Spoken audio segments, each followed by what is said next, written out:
Le premier aboiement fendit le vent glacial du Montana comme une lame. Dans l'habitacle silencieux de son 4x4, le commandant Lucas Morel jeta un coup d'œil dans le rétroviseur. À l'arrière, son berger allemand, Knox, s'était figé.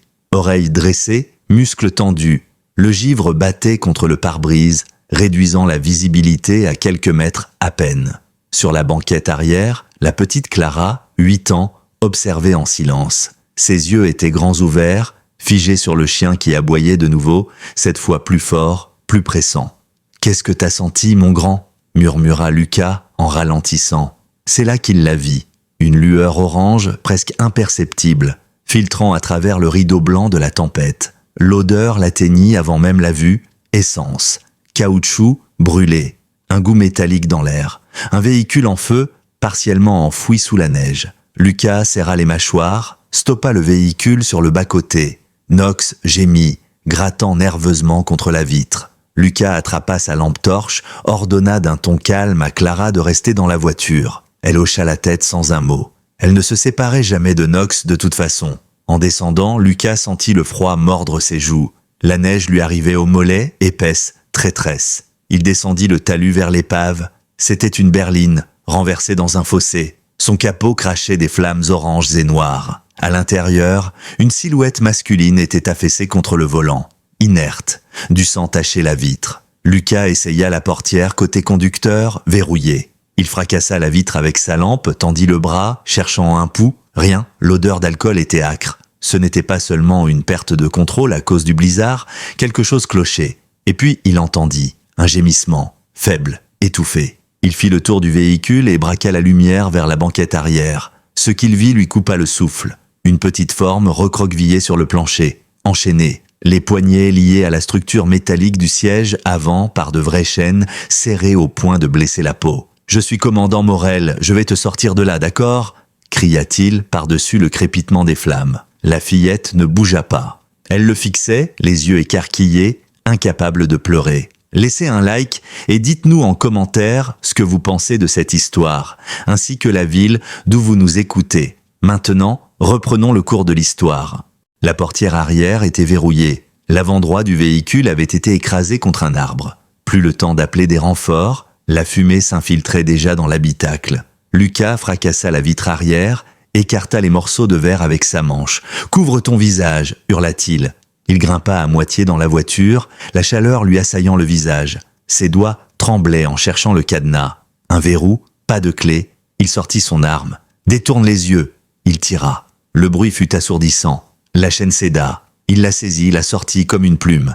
Elle était si légère, trop légère. Tandis qu'il la hissait hors de l'épave, les flammes atteignirent l'habitacle. Il courut, la tenant contre lui, tandis que derrière lui, l'explosion secoua la terre. Une boule de feu éclata dans la nuit. À la voiture, Knox aboyait furieusement. Clara, pâle, plaquée contre la vitre. Lucas ouvrit la portière, déposa doucement la fillette à côté de sa fille.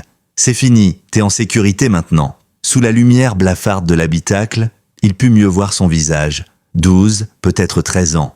Des cheveux emmêlés, un teint livide, les joues creusées, une beauté fragile, ravagée par la terreur. Ses poignets portaient encore les chaînes brisées. Il appela la radio. « Ici, commandant Morel, j'ai besoin d'une ambulance sur la route 47, repère kilométrique 18.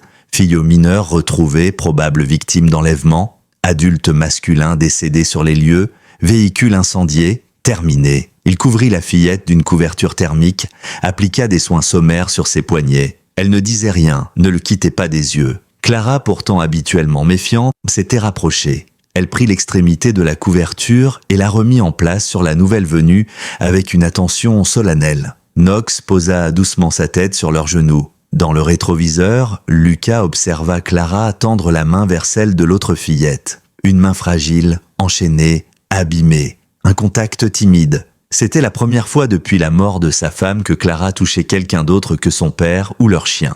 La lumière du centre médical de Rivière-Sèche jetait des ombres sévères sur les murs.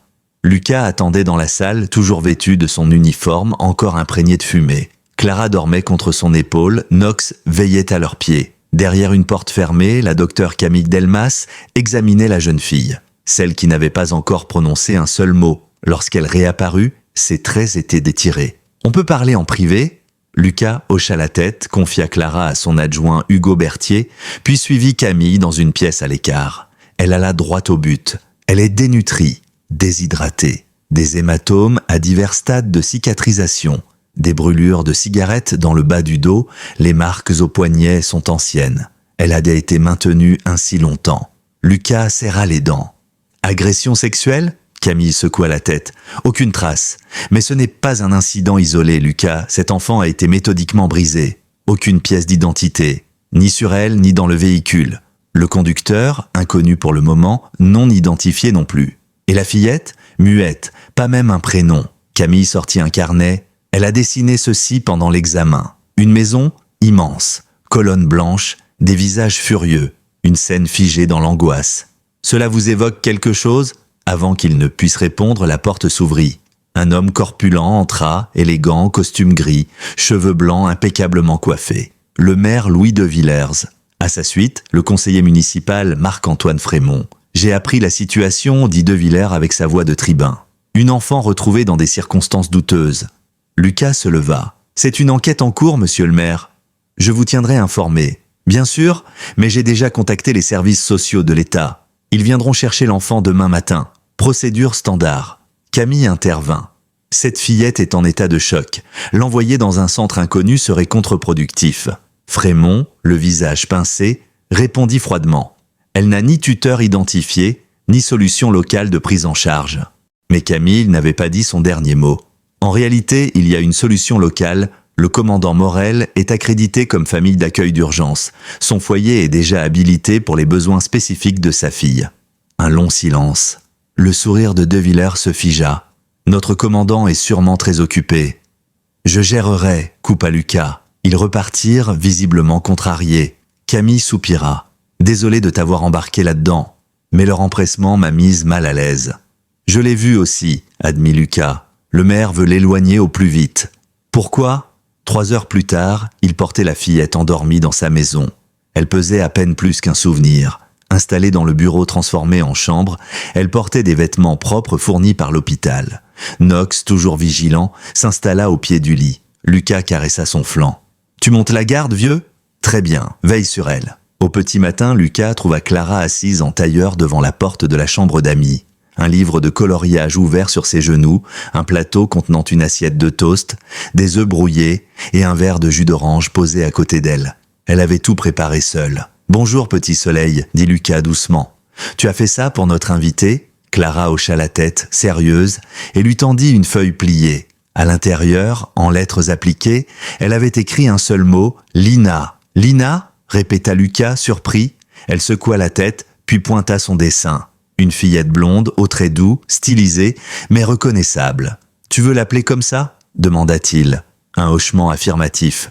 Le prénom resta suspendu dans l'air, fragile, comme une note jouée du bout des doigts. La porte s'ouvrit alors lentement. La fillette se tenait sur le seuil, accrochée à l'encadrement. Knox, collée à ses talons, elle balaya la scène du regard hésitante. « Bonjour, dit Lucas avec douceur. Moi c'est Lucas, voici ma fille, Clara. » Clara lui tendit le dessin, puis pointa alternativement le papier, la fillette, et le mot « Lina ». Les yeux de l'enfant s'agrandirent légèrement. Elle tendit une main tremblante, prit la feuille, la contempla longuement, puis la serra contre sa poitrine. « Clara pense que tu pourrais t'appeler Lina, si tu veux.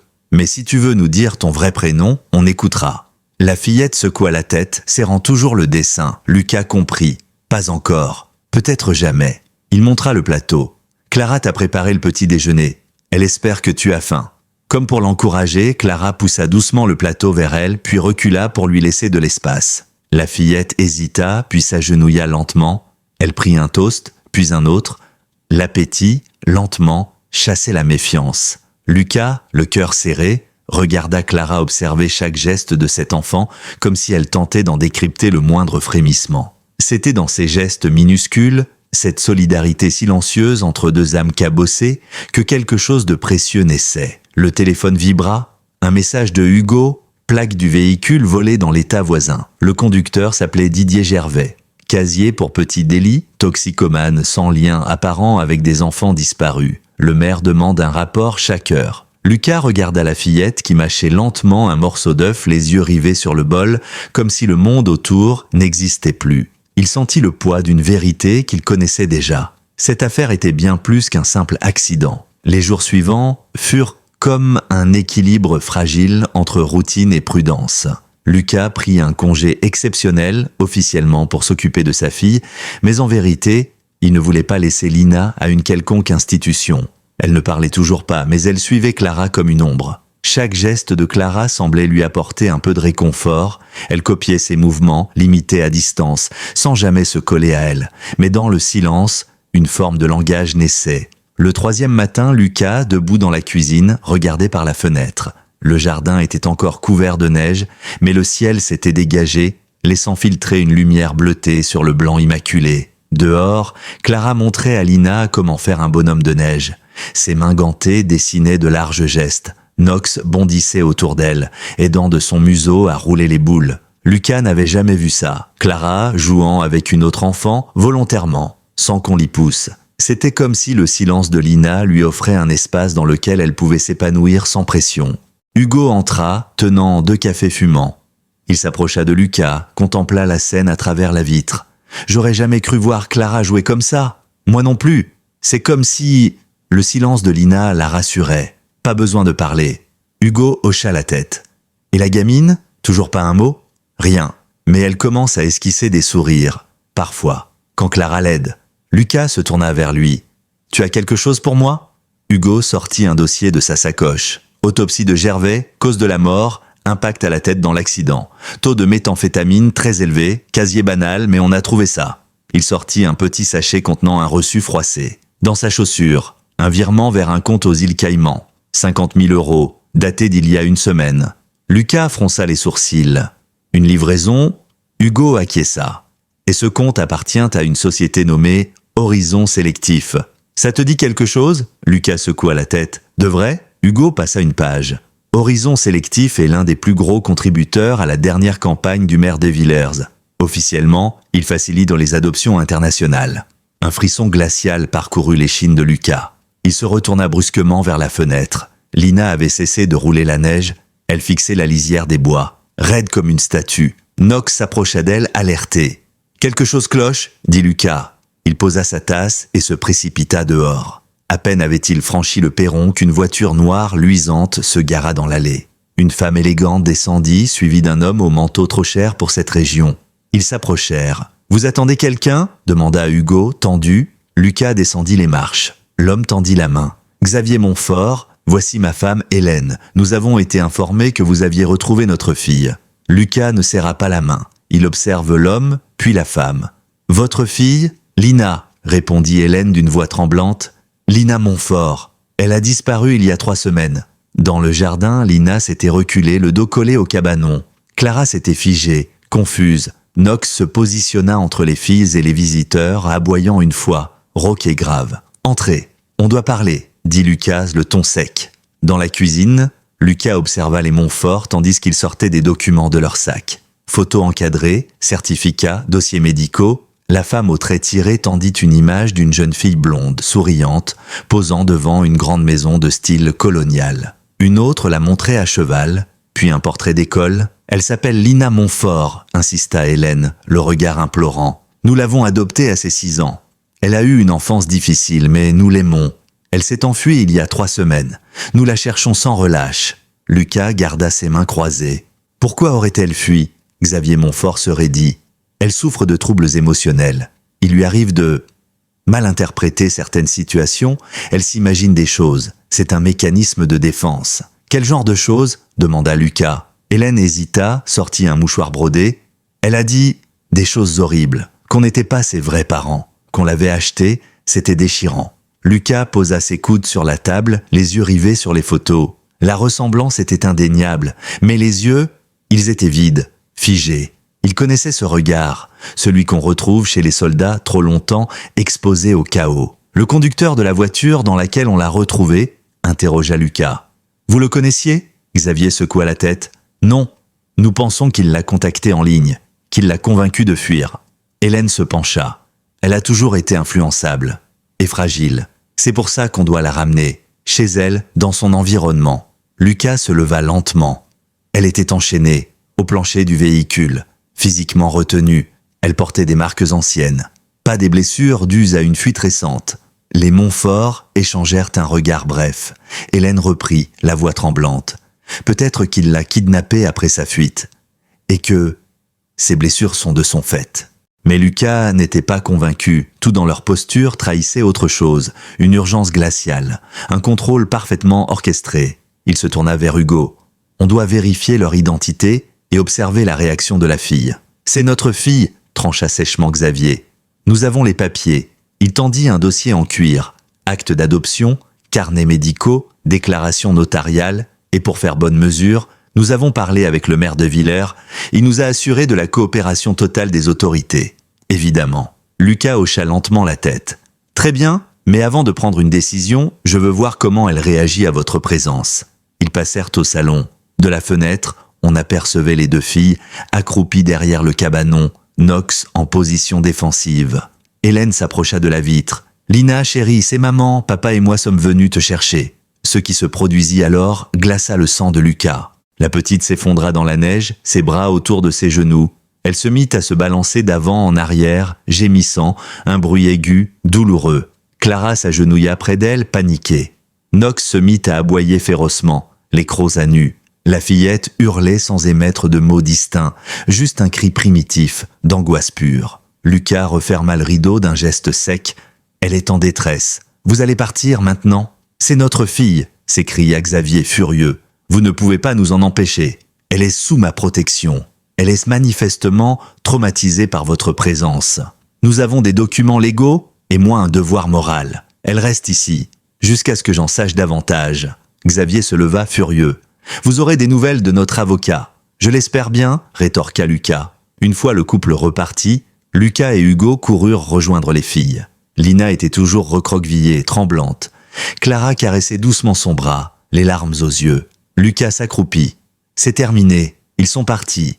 Tu es en sécurité. » Les yeux de Lina le fixèrent, grands, noirs d'épouvante. Ses lèvres tremblèrent. Un murmure, d'abord à peine audible, franchit la barrière de sa gorge. Pas en sécurité. C'était la première fois qu'elle parlait. Lucas, le cœur battant, prit une grande inspiration. « Lina, est-ce que tu connais ces gens ?» Elle hocha la tête. « Sont-ils tes parents ?» Elle fit non, vivement. « Est-ce qu'ils t'ont fait du mal ?» Elle acquiesça tout doucement. « Je te le promets, » dit Lucas, sa voix basse mais ferme. « Ils ne te feront plus de mal. Je ne les laisserai pas t'emmener. » Cette nuit-là, après avoir couché les filles, Lucas appela la docteure Delmas. Il lui raconta toute la scène. Elle resta un long moment silencieuse. Les dossiers qu'ils ont fournis ont l'air officiels. Mais les certificats médicaux que j'ai examinés sur cette fillette ne mentionnent aucune des blessures que j'ai observées. Ni la dénutrition, ni les brûlures. Rien. Tu penses qu'ils sont faux ? Soit ça, soit le médecin a été complice. Mais il y a autre chose. Elle prit une inspiration. J'ai remarqué une marque derrière son oreille gauche. Je croyais à une tache de naissance. Mais c'est un tatouage. Très petit, très discret. C'est un chiffre. 842. Un silence. Tu crois que c'est un identifiant ? C'est possible. Et si cette fillette n'a jamais été légalement adoptée ? Et si elle a été achetée ? Lucas se laissa tomber contre le dossier de son fauteuil. Les mots pesaient lourd. Et si Horizon Sélectif n'était pas une organisation d'adoption, mais un paravent pour du trafic d'enfants ? Le lendemain matin, Lucas trouva Clara déjà réveillée, assise à la grande table de la cuisine, un dessin étalé devant elle. Elle le lui tendit sans un mot. Sur la feuille, Lina était représentée dans une pièce au sol en marbre, entourée d'enfants. Certains étaient emmenés par des adultes bien habillés. Une fille, au centre du dessin, avait les bras tendus vers une porte, le regard suppliant. « C'est Lina qui t'a raconté ça ?» demanda Lucas. Clara hocha la tête, puis toucha son oreille, puis sa nuque. « Des numéros ?» Clara acquiesça. Elle pointa plusieurs enfants du dessin, chacun avec un chiffre derrière l'oreille. « Elle veut rester avec nous ?» demanda-t-il doucement. Clara désigna une autre figure sur le dessin. Une petite maison, une clôture, 3 personnages main dans la main. Elle se désigna du doigt, puis lui, puis Lina. Son message était clair. Elle voulait que Lina fasse partie de leur famille. Lucas se pencha vers elle. « Je vais faire tout ce que je peux. Mais il faut que je passe quelques appels, d'accord ?» La fillette hocha la tête avec gravité. 2 heures plus tard, Hugo rappela Sa voix était grave. « Lucas, on n'a jamais vérifié les freins de la voiture. L'accident, on pensait que c'était la pluie, la fatigue. Mais j'ai retrouvé une note dans le dossier. Une anomalie sur la canalisation de frein. Non signalée à l'époque, comme si on avait voulu que ça passe inaperçu. » Lucas sentit le monde basculer. Il se leva lentement, la mâchoire contractée. « Tu es en train de me dire que quelqu'un a saboté la voiture de Maël ? Je suis en train de te dire que ce n'est peut-être pas un accident, et que ça pourrait être lié à ce qui se passe aujourd'hui. » Lucas resta debout dans l'entrée, les poings serrés. Le vent hurlait dehors. Il sentit la présence de Knox contre sa jambe. Il regarda vers l'escalier, là où dormaient 2 enfants qu'il s'était juré de protéger. Il pensa à sa femme, à ce coup de fil qu'elle lui avait passé le jour de sa mort. « J'ai trouvé quelque chose d'étrange. Les dossiers d'adoption, les dates ne correspondent pas. Il y a de l'argent qui circule. Je t'en parlerai ce soir. » Elle n'était jamais rentrée. Mais maintenant, tout prenait sens. Cette nuit-là, Lucas dormit peu. Il passa la majeure partie de la soirée à relire les rapports d'accident de Maël, étalés devant lui, sur la table de la salle à manger. Les mots s'effaçaient parfois derrière ses souvenirs, la voix de sa femme, son rire au téléphone, sa silhouette debout dans l'encadrement de la porte alors qu'elle lui montrait les anomalies qu'elle avait relevées dans les registres d'adoption du service des archives départementales. À l'époque, il avait pensé qu'elle exagérait, qu'il s'agissait de simples erreurs administratives. Il s'était trompé. Un bruit léger attira son attention. Il leva les yeux. Maëlys était là, debout dans l'embrasure du salon. Knox l'avait suivi en silence comme toujours. Elle tenait son mug à 2 mains. « Je vous ai réveillé ?» me demanda Lucas doucement. Elle secoua la tête. « J'arrivais pas à dormir. » Il se leva lentement, désignant une chaise. « Assieds-toi. Tu veux un peu de chocolat chaud ?» Elle acquiesça. Il alla en préparer dans la cuisine, et lorsqu'il revint, elle n'avait pas bougé. Elle fixait la pile de documents sur la table. « C'est sur votre femme ?» demanda-t-elle à voix basse. Il hocha la tête. Elle travaillait pour les archives. Elle a peut-être découvert quelque chose, et ça lui a coûté la vie. Maëlys resta silencieuse un moment, puis doucement « Je suis désolée ?» Il hocha la tête « Merci ». Elle hésita, regardant ses mains. « Vous allez m'envoyer ailleurs quand ce sera trop dangereux ?» La question tomba comme une pierre dans un puits. Il la regarda droit dans les yeux. « Non, je t'ai fait une promesse. Tu es ici, chez toi. » Elle baissa les yeux vers son mug. « Mais ils ont menacé votre famille. Ils veulent te me reprendre ? Ils n'auront rien, dit-il fermement. Tu n'as rien fait de mal. Ce qui t'est arrivé, c'est de leur faute, pas de la tienne. Et je te protégerai. » Elle resta un moment silencieuse, puis ajouta d'un ton fragile. « Pourquoi ? Pourquoi vous faites tout ça pour moi ? Vous me connaissez à peine. » Lucas pensa à Maël, à Clara, à la justice, à tous les enfants que personne n'avait protégés à temps. Parce que c'est juste, et parce que Clara a besoin de toi autant que toi d'elle. Le lendemain, alors qu'il conduisait Clara et Maëlys à la consultation de suivi avec la docteure Delmas, Lucas vit la voiture, une berline noire, vitre teintée, garée de travers en bas de la rue. Elle s'éloigna dès qu'il ralentit. « Quelqu'un nous suit ?» dit-il à voix basse. Après avoir laissé les filles sous la surveillance de Camille, il appela Hugo et lui demanda de vérifier toutes les caméras de la rue. Puis il contacta l'agent d'Arginde. « Il faut qu'on accélère, il nous surveille. » De retour au commissariat, Hugo l'attendait avec une enveloppe. On a identifié un virement depuis Horizon Sélectif vers un compte appartenant à Richard de Villers. Des virements trimestriels depuis 5 ans, 10 000 € à chaque fois. Le maire, Lucas sentit son estomac se tordre. « Il est impliqué ?» Hugo hocha la tête. « Et c'est pas tout. On a retrouvé une femme hystérique arrêtée il y a 2 jours à Saint-Jean-du-Bois. Elle était sous l'emprise de drogue, disait que son copain avait disparu alors qu'il devait livrer une marchandise à un centre de transit en Belgique. Une fille blonde, 12 ans environ. Lucas se figea. « Elle correspond à la description de Maëlys ?»« Oui. » Hugo lui tendit la déposition. « Elle a mentionné un endroit appelé la maison aux colonnes ou quelque chose du genre. Un manoir, des enfants alignés, des parents qui choisissent. » Lucas se passa une main sur le visage. Il avait la nausée. « Et le maire ? Il est où ?» Hugo consulta son téléphone. « Il est à son bureau. Je te préviens, tu ne vas pas aimer ce que je vais te dire. » Lucas haussa un sourcil. Il a convoqué une réunion avec les Montfort. Il dit que c'est pour résoudre le malentendu sur la fillette. Lucas se leva d'un bond. « On va l'interroger. Maintenant. » Ils montèrent dans la voiture, fonçant en direction de la mairie. En route, Hugo le regarda. « Tu es sûr de vouloir le confronter directement ? Ça pourrait le faire fuir. » Lucas serra le volant.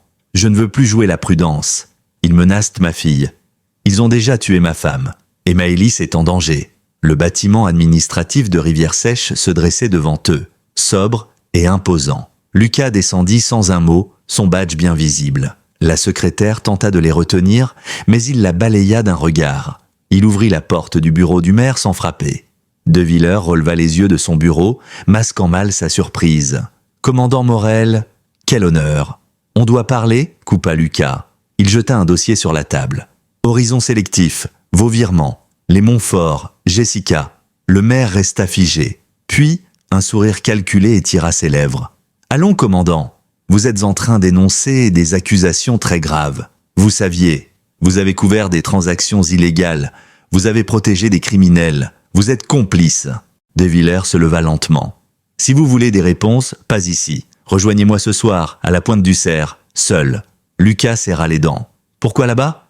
Parce que c'est le seul endroit où je peux parler librement. Vous voulez des noms, des lieux ? Venez. » Sur le chemin du retour, Hugo fulmina. « Tu n'y vas pas. C'est un piège. » « Je sais. » Lucas regarda droit devant lui. « Mais s'il parle, même une seconde, on pourra démanteler tout ça. » Il jeta un coup d'œil à son téléphone, il vibrait. Un message de Camille. Maëlys a fait une crise de panique. Elle a su un SUV noir tourner 2 fois autour de la clinique.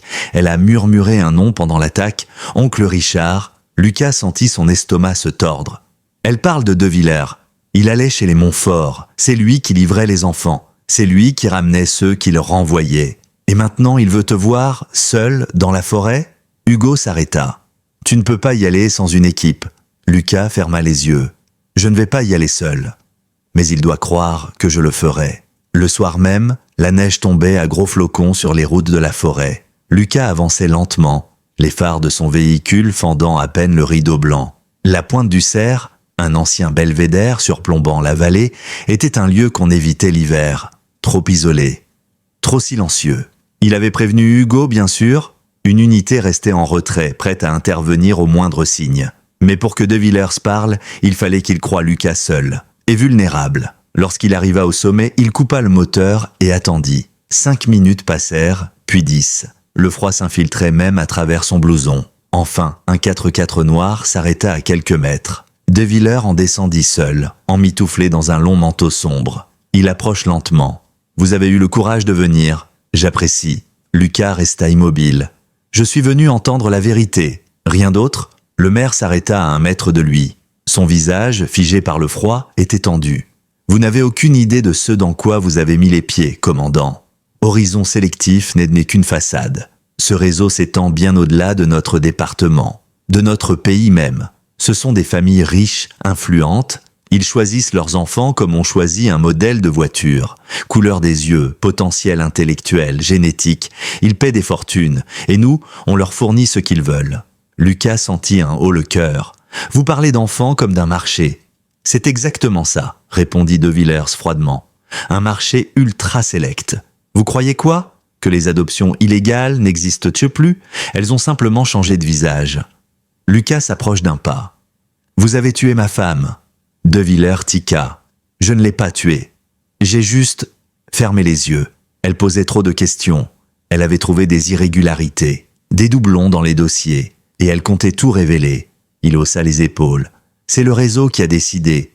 Moi, je ne fais que relayer. » À cet instant, une lumière surgit dans les bois. Une silhouette, une voix au talkie-walkie. De Villers comprit trop tard. Lucas avait tout enregistré. Les agents du FBI sortirent de leur planque. De Villers tenta de fuir, mais une patrouille lui barra la route. Menottes, silence, fin d'un règne.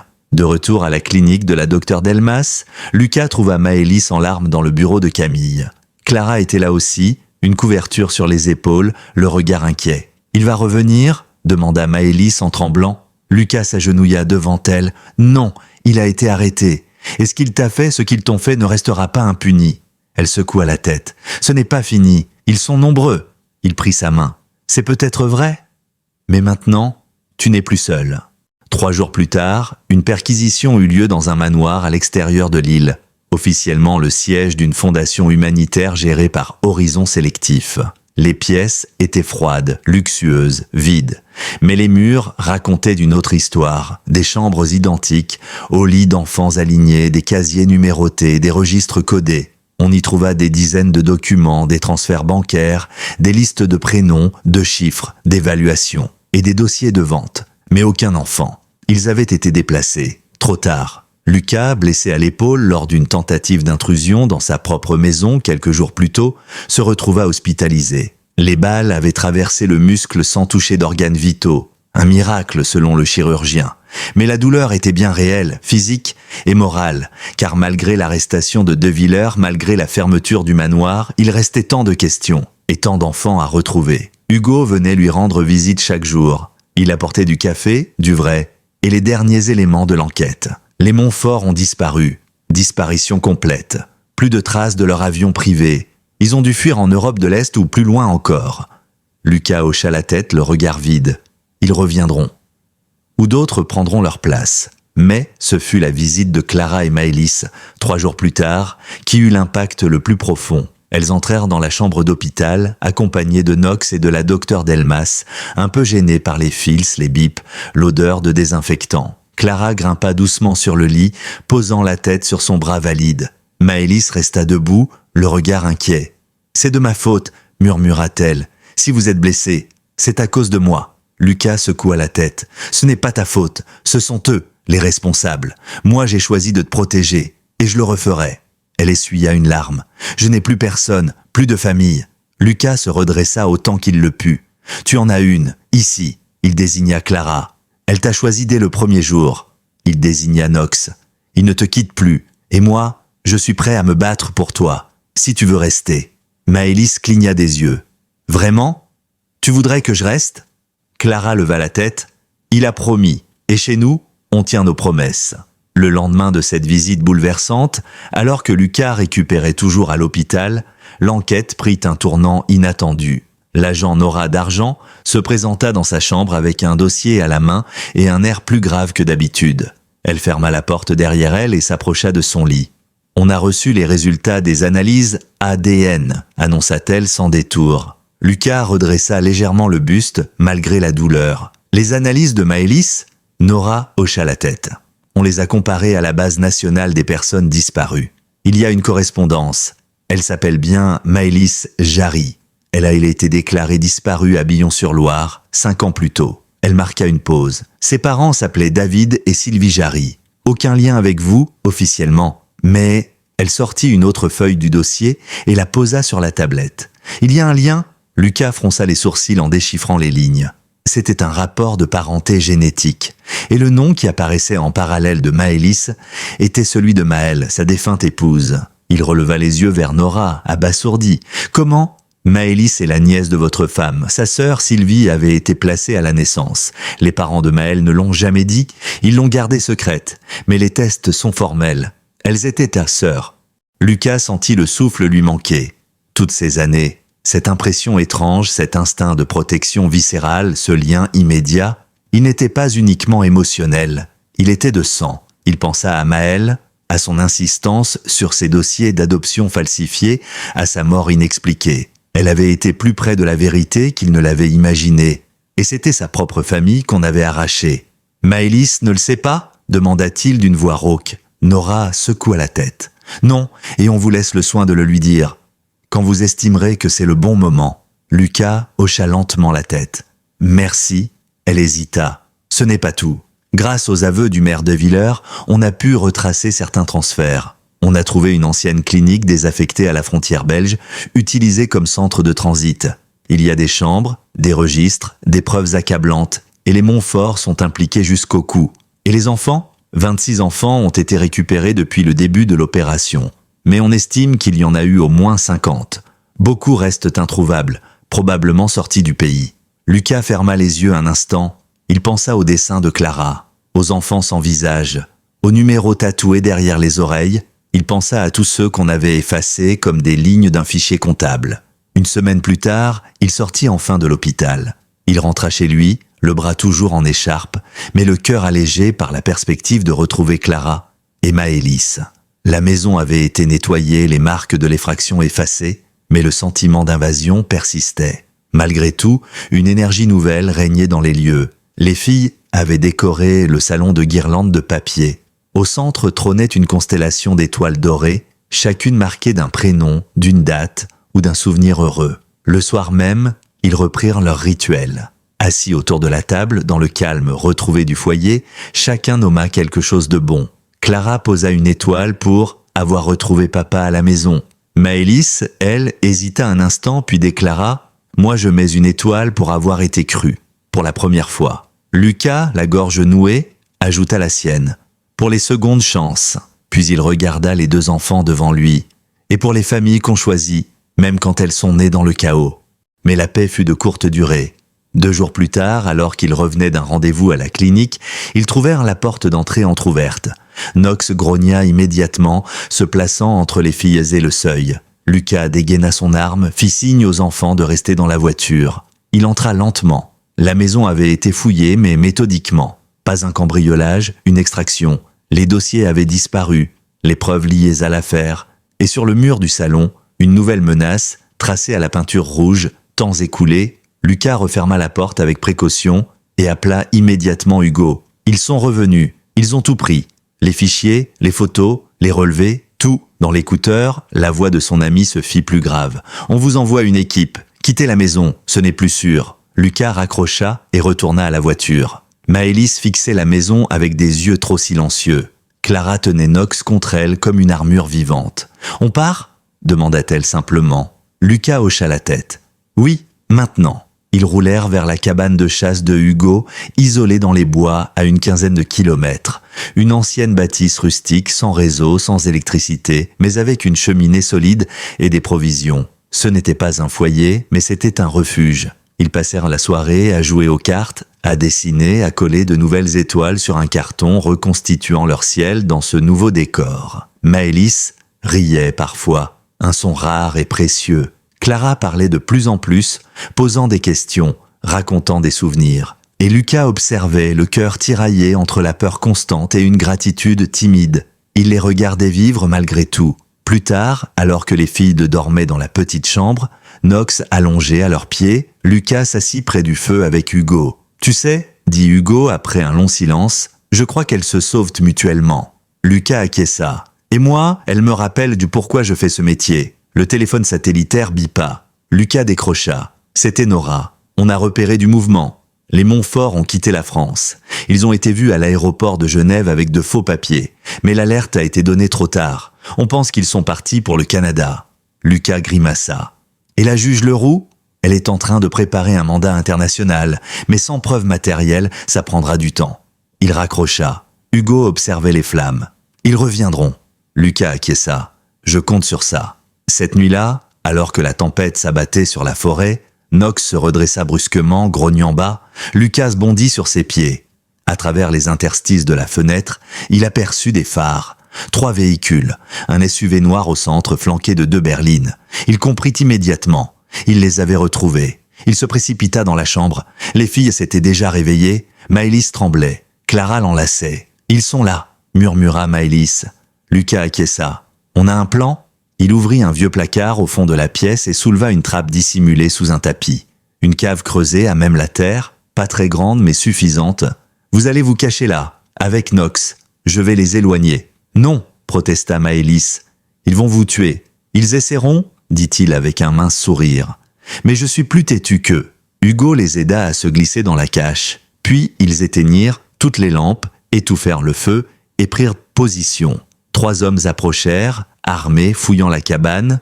Hugo fit du bruit derrière la bâtisse, les attirant dans la mauvaise direction.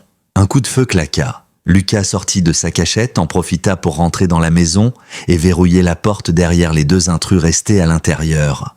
L'un tenta de tirer. Lucas plongea derrière le canapé, répliqua. La balle frôla l'épaule du 2e homme. Le 3e, alerté, revint vers l'entrée. Knox surgit de nulle part, ayant échappé à la cave quand la trappe s'était entr'ouverte. Il bondit sur l'homme, le plaqua au sol avec une force impressionnante.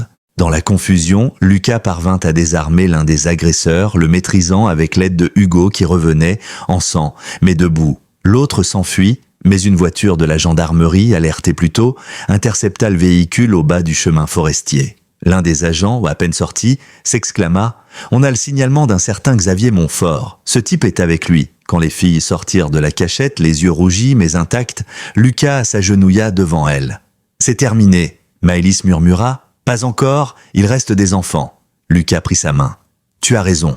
Et on va les retrouver. Tous. » Le lendemain, à la lueur d'un jour calme, alors que les équipes de l'Office central pour la répression des violences faites aux mineurs encerclaient ce qui restait du réseau Montfort en Europe, Maëlys s'assit près du feu avec Clara. Elle tenait un carnet. « J'ai dessiné la maison en marbre. Je me souviens de plus en plus de détails. Il y avait une pancarte. 3P. 3P ? Demanda Lucas. Oui. Programme de placement parfait. Il sentit une chaleur glaciale lui remonter le dos. Nora avait mentionné ce nom. Un projet enregistré comme une association d'aide à l'enfance. Mais c'était là-bas que tout se jouait. C'était le cœur de la machine. Quelques jours plus tard, dans un bureau feutré du tribunal de district de Montpellier, Lucas patientait sur un banc en bois poli. Il portait encore une attelle à l'épaule, mais son regard était plus déterminé que jamais. À ses côtés, Maëlys se tenait droite, une robe bleu nuit, soigneusement choisie par la docteure Delmas. Elle triturait l'ourlet de sa manche sans dire un mot. Clara, quant à elle, s'était endormie contre le bras valide de son père, bercée par l'attente silencieuse. Leur avocate, une femme au regard vif nommée Maître Brissac, sortit enfin de la salle d'audience. « Le juge est prêt à vous entendre. » Lucas se leva, Maëlys à ses côtés, la main crispée dans la sienne. L'audience se tint à huis clos. Le juge Olivier Martin, un homme sévère au regard franc, les observa longuement avant de prendre la parole. « Nous sommes ici pour examiner la demande de garde temporaire du commandant Morel pour la jeune Maëlys Jarry, mineure sans tuteur légal connue à ce jour. » Il feuilleta les documents devant lui. « J'ai lu le rapport de la psychologue, celui de la docteure Delmas et les éléments transmis par le Bureau de la protection de l'enfance. » Son regard se posa sur Maëlys. « Mademoiselle, vous savez que cette décision vous concerne directement. Vous avez le droit de vous exprimer si vous le souhaitez. » Maëlys jeta un regard à Lucas, puis se leva, les mains tremblantes. « Je veux rester avec eux. » Sa voix était claire, plus ferme qu'il ne l'avait jamais entendue. Pas parce qu'ils m'ont sauvé, même si c'est vrai, mais parce que c'est la première fois que je me sens chez moi. Elle inspira, le regard fixe. « Je sais que je suis cassé, que je ne suis pas facile, mais je ne veux pas aller ailleurs, pas encore, pas après tout ça. » Elle se rassit, les larmes aux yeux. Le juge hocha lentement la tête, griffonna quelques mots sur un carnet, puis se tourna vers Lucas. « Commandant Morel, êtes-vous conscient de la responsabilité que vous demandez à assumer ? Cet enfant a besoin de stabilité, de soins, d'un environnement sûr. Ce n'est pas une mesure temporaire. Je le sais, monsieur le juge. » Lucas se redressa. « J'ai déjà une fille qui a souffert du silence pendant 3 ans. Et depuis que Maëlys est entrée dans nos vies, elle parle, elle rit, elle se soigne l'une l'autre. Je suis prêt. Je veux être ce foyer dont Maëlys a été privée. » De retour à la maison, Clara courait dans le jardin, les cheveux au vent, suivie de Knox qui boitait encore légèrement depuis l'attaque. Maëlys, assise sur les marches du perron, observait la scène, les genoux repliés contre sa poitrine. « Tu penses qu'ils vont revenir ?» demanda-t-elle sans détour. Lucas s'assit près d'elle. « Ils essaieront peut-être, mais maintenant, on est prêt et on n'est plus seul. » Elle le regarda longuement. « Est-ce que tu m'aimeras encore si je me souviens de choses horribles ?» Il posa une main sur son épaule. « Je t'aimerai parce que tu es toi, pas à cause de ce qu'ils t'ont fait. » Ce soir-là, après le dîner, les filles collèrent une nouvelle étoile sur leur ciel en papier. Maëlys déclara « Mon étoile, c'est pour avoir enfin un vrai nom. Un nom qui compte pour quelqu'un. » Lucas ajouta la sienne, pour les vérités qu'on découvre, même des années après. Et Clara, les yeux brillants, déposa une étoile dorée au centre de la constellation. Pour la famille qu'on crée, pas celle qu'on nous donne. Une semaine plus tard, le printemps commençait timidement à chasser les dernières traces de neige. Le jardin de la maison sur la colline reprenait vie. Clara avait planté des graines dans une jardinière qu'elle observait chaque matin avec un mélange de sérieux et d'impatience. Maëlys, elle, passait de longues heures à dessiner dans le salon, installée près de la baie vitrée, le carnet toujours ouvert sur ses genoux. Parfois, elle dessinait des maisons, parfois des visages flous, mais depuis peu, elle dessinait des souvenirs. Des scènes d'un passé qui revenaient morceau par morceau à mesure que son corps reprenait confiance, que sa mémoire cessait de trembler. Ce matin-là, Lucas reçut un appel de la docteure Delmas. Elle m'a parlé d'un couloir en marbre, de portes sans poignée et de musique triste qu'il diffusait pour masquer les pleurs. Elle se souvient, et c'est difficile. Il hocha la tête en silence. Il savait que cette phase arriverait. Le réveil du passé, brutal, inévitable. Mais c'était le prix de la reconstruction. Après avoir raccroché, il se rendit dans le salon. Maëlys ne dessinait pas. Elle tenait un vieux pull dans ses mains. Celui de Maël, trop grand pour elle, mais qu'elle portait parfois pour dormir. Elle leva les yeux. « Je crois que je me souviens de ma mère. »« Pas la fausse, la vraie ?» Lucas s'assit près d'elle. Elle avait une voix douce. Elle me chantait une chanson. Une vieille berceuse, je l'avais oubliée. Elle posa une main sur sa poitrine. « Mais elle est là !»« Je la sens. » Il ne dit rien. Il l'écouta simplement, le cœur serré. Puis il prit une grande inspiration. « Il y a quelque chose que je dois te dire. Quelque chose que j'ai appris récemment. » Elle le regarda, intriguée. « Ta mère, Sylvie, elle avait une sœur jumelle. Elles ont été séparées à la naissance. Ta mère ne l'a jamais su. » Elle fronça les sourcils. « Et cette sœur, c'est... » Lucas acquiesça. « Maëlle, ma femme, Clara est ta cousine. Ce lien qu'on ressent tous les trois, il est réel. Il est inscrit en vous. » Maëlys resta figée un long moment. Puis elle murmura « Alors elle était comme moi ? Elle aurait tout fait pour toi. Je crois même qu'une part d'elle l'a su, sans le savoir. » La jeune fille en ferma les yeux. Une larme roula sur sa joue. J'aurais voulu la connaître. Lucas la prit dans ses bras. Elle est là, en toi, dans Clara, dans cette maison, et dans les étoiles qu'on colle chaque soir. Le soir venu, ils reprirent leur rituel. Cette fois, ce fut Clara qui parla la première. « Mon étoile es-tu pour les graines qui poussent même dans la neige ?» Lucas sourit. Maëlys prit la parole à son tour. « La mienne est pour les chansons qu'on oublie mais qui reviennent. » Puis ce fut à Lucas. Il leva les yeux vers les étoiles de papier. « La mienne est pour les vérités tardives et pour l'amour qui traverse les secrets. » Mais au moment de se coucher, Knox grogna près de la porte. Lucas se figea. Un bruit de moteur dans l'allée, trop discret, trop tardif. Il éteignit les lumières et fit signe aux fillots de monter se cacher. La voiture s'arrêta. Pas de mouvement, pas de voix, juste une enveloppe glissée sous la porte. Lucas attendit quelques minutes, puis la ramassa. À l'intérieur, un message dactylographié. « Tu as gardé ce qui ne t'appartenait pas. L'équilibre doit être rétabli. » Et une photo, celle de la tombe de Maël. La stèle avait été vandalisée. Un symbole en forme de spirale rouge peint dessus. Lucas sentit la rage lui tordre le ventre. Il serra les dents. La guerre n'était pas terminée. Le lendemain, il se rendit au commissariat central. Il posa la photo sur le bureau du procureur de l'Orme. Ils franchissent une nouvelle limite. Le magistrat pâlit en voyant l'image. « Vous pensez qu'ils vont s'en prendre aux filles ?» Lucas hocha la tête. « Ils veulent envoyer un message. Me pousser à renoncer, à rendre Maëlys. » Il marqua une pause. « Ce ne sont plus des menaces. C'est une déclaration de guerre. » Un silence pesant s'installa. Puis Delorme murmura « Alors on les traque, jusqu'au dernier. » L'après-midi même, Lucas reçut un appel de Nora Darjand. Sa voix était tendue, mais contenue. On a localisé Émilie Montfort, elle a s'était vue à Lausanne. Interpol a confirmé que son signalement correspond à une patiente entrée dans une clinique privée sous faux nom. Elle ne voyage plus avec son mari. On pense qu'il a été blessé et qu'elle a pris la fuite seule. Lucas se redressa. Et les enfants ? Rien sur eux pour le moment. Mais ce n'est pas ça le plus important. Un silence. Puis, plus grave encore, elle aurait un complice à l'intérieur de l'hôpital de Montpellier. Quelqu'un qui a effacé les caméras lors de l'intrusion dans votre chambre. Le sang de Lucas se glaça. Vous parlez d'un professionnel ? Oui, une infirmière ou un médecin. Quelqu'un qui savait et qui a permis à Montfort d'entrer. Lucas ferma les yeux. La confiance s'érodait, même dans ses murs. Protéger Maëlys et Clara ? Maintenant. C'est déjà fait. 2 agents seront postés devant chez vous jusqu'à nouvel ordre. Ce soir-là, alors que les filles-hommes dormaient, Lucas s'assit seul sur le perron. Le vent printanier faisait frémir les feuilles du vieux chêne. Au loin, on entendait un hibou. Il regardait les étoiles de papier collées sur les vitres, chaque nom, chaque souvenir, chaque victoire inscrite comme un serment silencieux. Il sentit la présence de Maël comme une promesse, et il se jura de mettre fin à tout cela, quoi qu'il en coûte. 3 jours plus tard, un informateur anonyme déposa une enveloppe à la gendarmerie. À l'intérieur, un plan, des coordonnées GPS, des photos, une propriété isolée près de la frontière suisse. Une bâtisse ancienne, clôturée, dotée de caves renforcées, et dans un coin de l'image, floue mais reconnaissable, une silhouette d'enfant. Nora n'attendit pas. Une opération conjointe fut lancée. Lucas insista pour y participer. Malgré les réticences, malgré son épaule à peine remise, « Ces enfants, je les entends quand je ferme les yeux.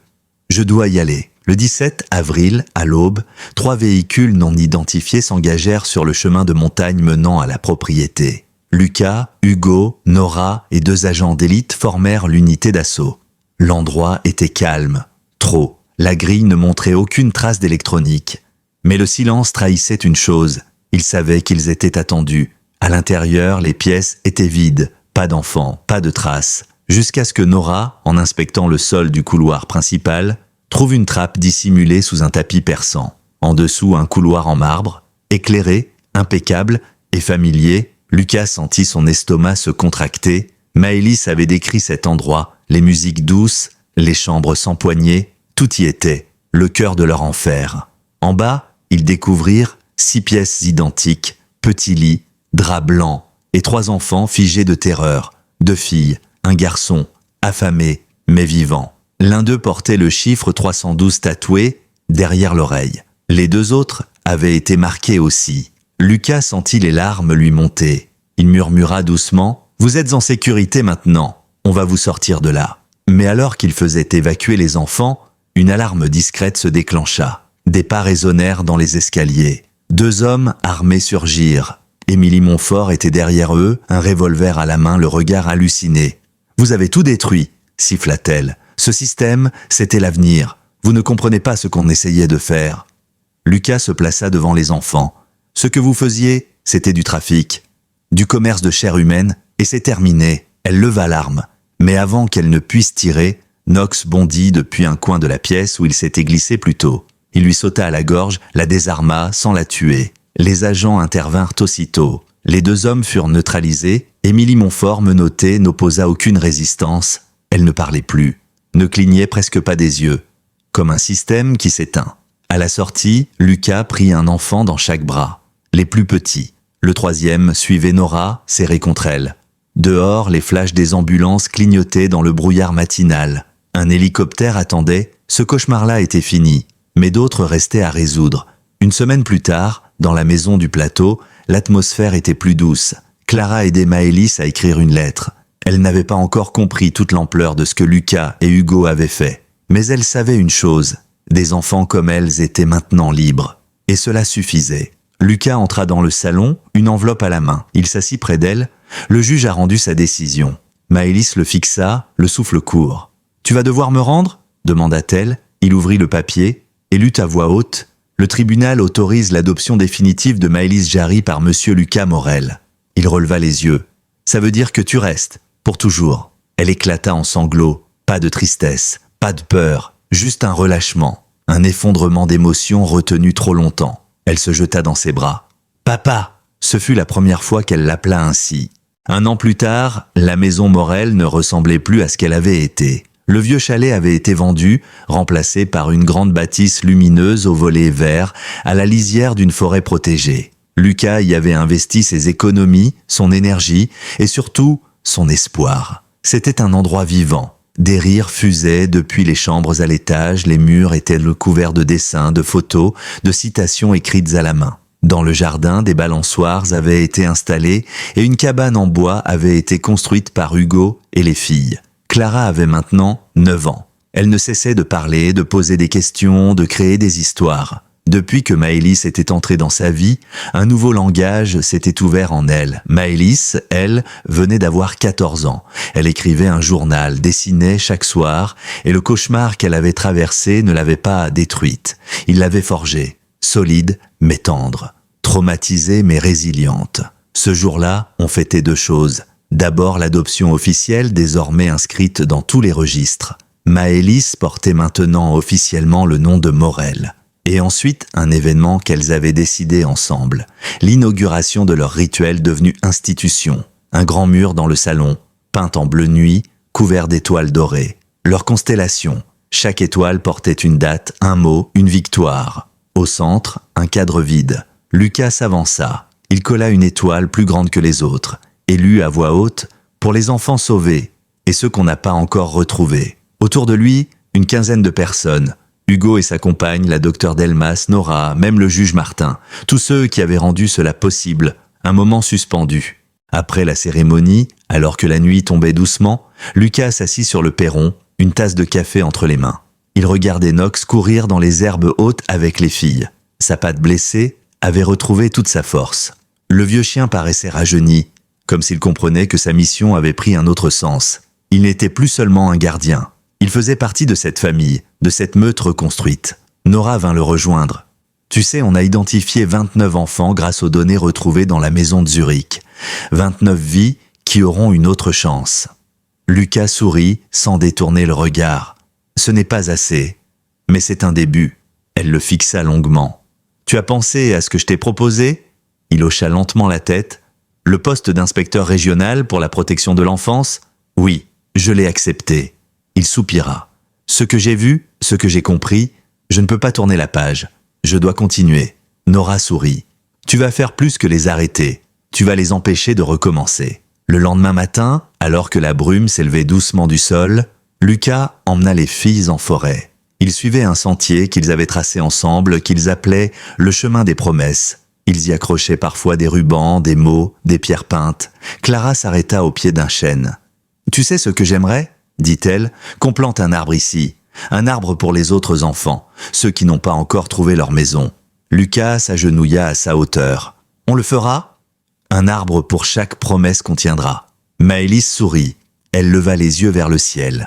Il y a encore beaucoup d'étoiles à accrocher. Lucas posa une main sur son épaule. Et on les collera ensemble, une à une, pour que personne n'oublie. Et ce soir-là, comme chaque soir depuis 1 an, ils se rassemblèrent dans le salon, face au mur d'étoiles. Clara posa la sienne. Aujourd'hui, je suis reconnaissante pour les graines qu'on a plantées. Maëlys ajouta la sienne. Pour la vérité qui libère. Puis Lucas, en silence, prit une étoile argentée qu'il avait gardée pour ce jour-là. Il la plaça juste au-dessus de toutes les autres et murmura « Pour Maël ». Ils restèrent là, un moment, main dans la main. Le feu crépitait doucement dans la cheminée. Knox dormait à leurs pieds. Et dans cette lumière douce, dans ce silence plein de sens, une évidence s'imposait. Ils avaient gagné. Pas parce qu'ils avaient arrêté tous les coupables, pas parce qu'ils avaient tout réparé, mais parce qu'ils avaient décidé d'aimer, de croire, de protéger. Parce qu'ils avaient choisi d'offrir un foyer à celles et ceux qu'on avait voulu briser. Et parfois, dans un monde trop vaste, c'était cela la victoire. Dans les moments les plus simples de la vie, on découvre ce qui compte vraiment. L'histoire de Lucas Morel nous rappelle que la famille n'est pas toujours celle que l'on reçoit à la naissance, mais celle qu'on choisit de construire jour après jour. Il nous enseigne que malgré les pertes, malgré les peurs, il reste toujours une lumière, une étoile à accrocher, un geste d'amour à offrir à celles et ceux qui ont traversé des tempêtes, qui ont élevé des enfants, qu'ils soient de sang ou de cœur, qui ont tendu la main sans rien attendre. Sachez que vous êtes les véritables héros, et que chaque sourire, chaque étreinte, chaque mot doux laissé sur une table de cuisine est une étoile de plus dans le ciel de ceux qui doutaient encore. Alors ce soir, comme Lucas, prenez un instant, nommez quelque chose de bon et ajoutez votre étoile. Merci d'avoir écouté cette histoire. Si elle vous a touché, abonnez-vous à la chaîne, laissez un j'aime et partagez vos pensées en commentaire. Et dites-nous depuis quelle ville vous nous écoutez. À bientôt pour une nouvelle histoire.